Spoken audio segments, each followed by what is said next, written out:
Brasilia, Rio de Janeiro, May 3. Reuters, Brazil's President Jair Bolsonaro attacked Congress and the courts in a speech to hundreds of supporters on Sunday, underlining the former army captain's increasing isolation as he downplays the impacts of the novel coronavirus on Latin America's largest nation.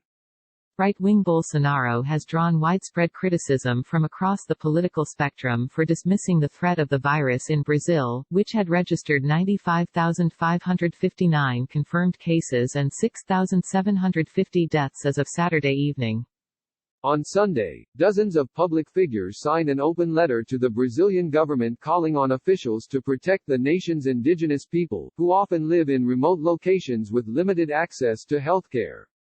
At the same time, Bolsonaro faces the most serious political crisis of his mandate, after his popular justice minister, Sergio Moro, quit last week and accused the president of firing the federal police chief in a bid to appoint a personal ally to the post and obstruct graft probes targeting his sons.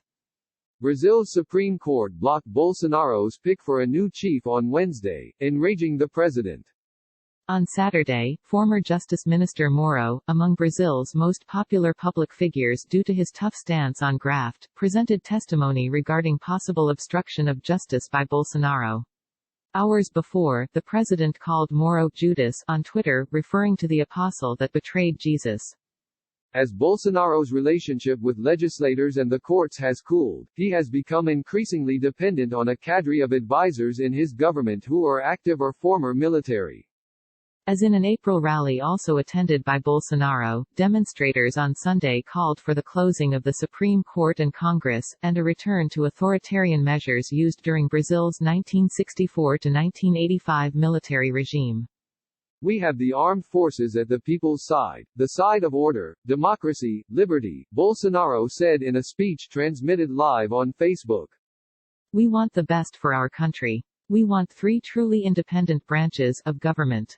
Bolsonaro did not call for a military takeover at the rally in Brasilia, and such an occurrence is widely considered unlikely in Brazil, where Congress, the courts, the press and civil society wield significant power.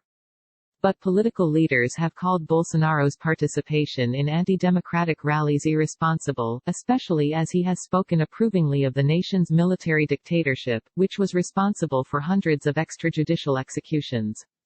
Bolsonaro's attendance also drew criticism as the nation is a major coronavirus hotspot. Bolsonaro, who did not wear a mask on Sunday, has dismissed the virus as a little flu, saying the economic fallout of quarantining measures will be deadlier than the virus itself. The open letter on Sunday, which warned that loggers and ranchers could introduce the virus to indigenous communities in a development tantamount to genocide, was signed by celebrities ranging from U.S. television personality Oprah Winfrey to Brazilian supermodel Gisele Bündchen. The government has banned people from entering indigenous reserves during the pandemic. However, the state has also cut down on law enforcement against illegal loggers and miners in remote regions as a safety measure. At the Sunday rally, at least 3 photographers were attacked by demonstrators, according to a Reuters witness, an increasingly routine occurrence in Brazil, where Bolsonaro and other leaders routinely call the work of major newspapers fake news.